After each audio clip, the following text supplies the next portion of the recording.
suspect! Coming to get you, Bobber.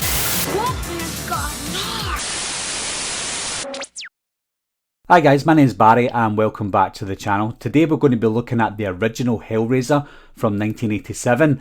Now this is a film and a film franchise that I just didn't like growing up. I remember watching the first movie thinking I didn't like it, and then after that I think I only watched part 2 and 3 and I thought they were terrible, so I didn't even bother watching the rest of the films originally, so I obviously had to put myself through watching them all. So going back to this one, I didn't really have high hopes for it because I remembered not loving it when I originally saw it. I don't think the film had a massive budget, but from what I could see throughout the entire film was maybe most of their budget went to the practical effects, and you can tell they spent a lot of money on it because the practical effects were amazing. Even today those practical effects would look fantastic, and when they used those effects they zoomed right into it. They spent a lot of time showing you these practical effects. You know, in films these days where they show an effect and it's in the dark and you only see it for a split second, or you see it far away, they don't do that in this one. It's all close-ups and it's all for like 2 or 3 seconds when they're putting pins into people, etc. Really gory, very well done. When I first watched the film I didn't really understand the story, and when watching it again I obviously understand the story, and I think the story itself is a good foundation for the horror film. You've got Julia, who has an affair with Larry's brother Frank, and I didn't know that at the time, but obviously that's what happened. And then Frank meddles with this puzzle box and he gets trapped and stuck, and now he's stuck in the house, but he died.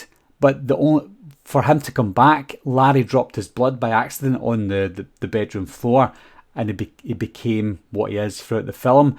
And the whole story of the film was actually really decent. We've got Julia who sees Frank for what he is, and he's telling her, you need to bring me more blood so I can come back. So every drop of blood, every person that she kills in this room, Frank can feed off that to become whole again. I think that's a great foundation for any horror film, and I was pleasantly surprised by that aspect of the film. When we find out that Frank needs this blood, I was kind of intrigued of how Julia goes about that, because she goes and brings strange men back to the house to pretend she's going to have sex with them, only to find out they're going to die. So I think that was again another good aspect of the movie that I missed when I was a kid. Obviously those adult themes you would miss as a kid, so watching it as an adult I thought this is really interesting. And then you've got Kirsty, who is Larry's daughter.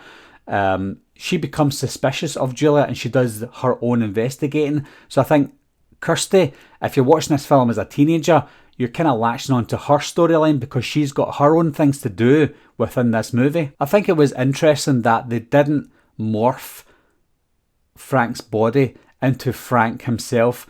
The actor who played Frank doesn't play the skinless version of Frank. So I like that they take aspects of each victim and put it on to Frank, right up until the very last victim, which is Larry, and he takes Larry's skin, and now it looks like Larry, but it's not actually Larry, it's Frank underneath. When we look at the Cenobites, they weren't in it as much as I remembered them being in it. I always thought the Cenobites, especially Pinhead, was front and centre for Hellraiser, not just Hellraiser the movie, but the Hellraiser franchise.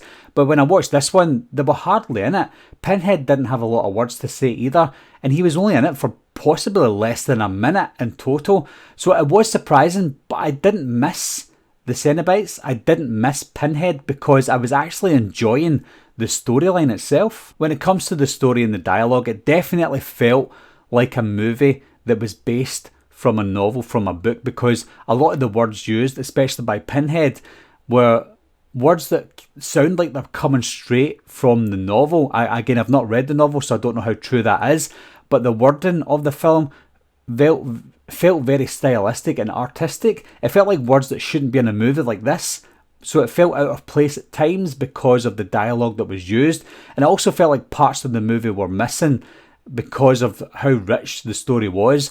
It felt like it could have been a trilogy for this one specific storyline, and obviously we got more movies that weren't based around this specific story, but I felt like this movie could have been expanded and I would have still been interested.